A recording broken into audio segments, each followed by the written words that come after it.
बढ़िया, शानदार मछली है। इसका आकार भी काफी बड़ा है। खाने का इंतजाम तो हो गया।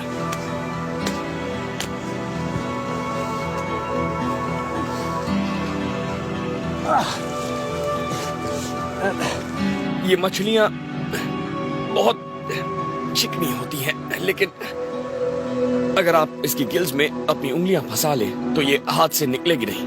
और फिर आप इसे थोड़ा पानी में धो लीजिए, गंदगी हटा लीजिए। और अगर आप किसी इमरजेंसी में फंसे हो तो आप इन्हें कच्चा खा सकते हैं।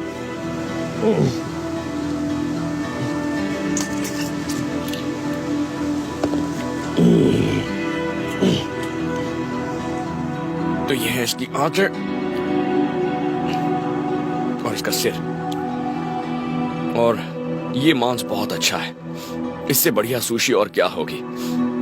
ऐसी कुछ और मछलियां मिल जाएं तो आज रात मैं एक अच्छी दावत कर सकता हूं। मेरे पास ये छाल है और मैं इस छाल के अंदर मिट्टी बिछाने वाला हूं।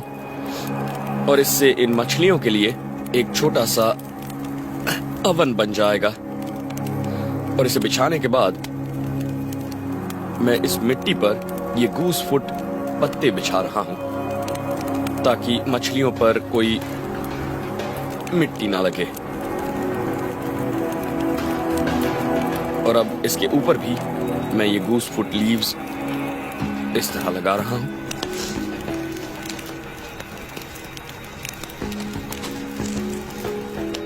और इन पत्तों के ऊपर मैं थोड़ी और मिट्टी लगा रहा हूं।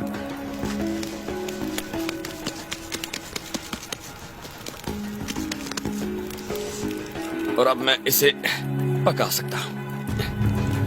मुझे यह भी देखना होगा कि इसका ऊपरी हिस्सा अच्छी तरह से पक जाए, तो उस पर मैं घास फूस रख रहा हूं। इसे पकने में करीब 20 मिनट लगेंगे। तो अब ये मछलियां पक रही हैं और इसी दौरान मैं बची हुई जो ये मछलियां हैं जिन्हें मैं खाने नहीं वाला, उन्हें मैं डिब्बे में रख रहा हूं। और इसकी आंच जो है उसे मैं आग में जला देता हूं। तो जो भी मछलियां मैं नहीं खाने वाला, मैं उन्हें सोते वक्त कैंप में नहीं छोड़ना चाहता। तो मैं एक रस्सी के साथ एक पत्थर बांध रहा हूं, ये देखिए। और इसके बाद मैं नदी की तरफ जाऊंगा। वहां पर एक बड़ा सा पेड़ है, वहां मैं पत्थर को डाली के ऊपर से फेंकूंगा, जिससे मछलियां ऊपर सुरक्षित लटकी रहेंगी। ग्रिजली खाने की खोज में लंबी दूरियां तय करते हैं और रोज करीब 35,000 कैलोरीज खाते हैं। मैं नहीं चाहूंगा कि कोई भूखा भालू मेरे कैंप के करीब आ जाए। मैं इस खाने को अपने कैंप से कम 100 मीटर की दूरी पर रख रहा हूं। क्या बात है, ये तो पहली बार में ही हो गया। अब बस एक काम करना है। मैं रस्सी को ऐसे खींचूंगा और ये उन मछलियों को भालू से सुरक्षित रखेगा और मैं बाद में इसे खा सकता हूं।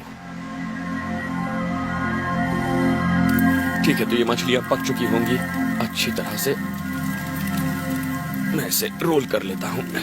ये देखिए, मछली की आंख का सफेद वाला हिस्सा बाहर नहीं निकला, मतलब ये बढ़िया पकी है।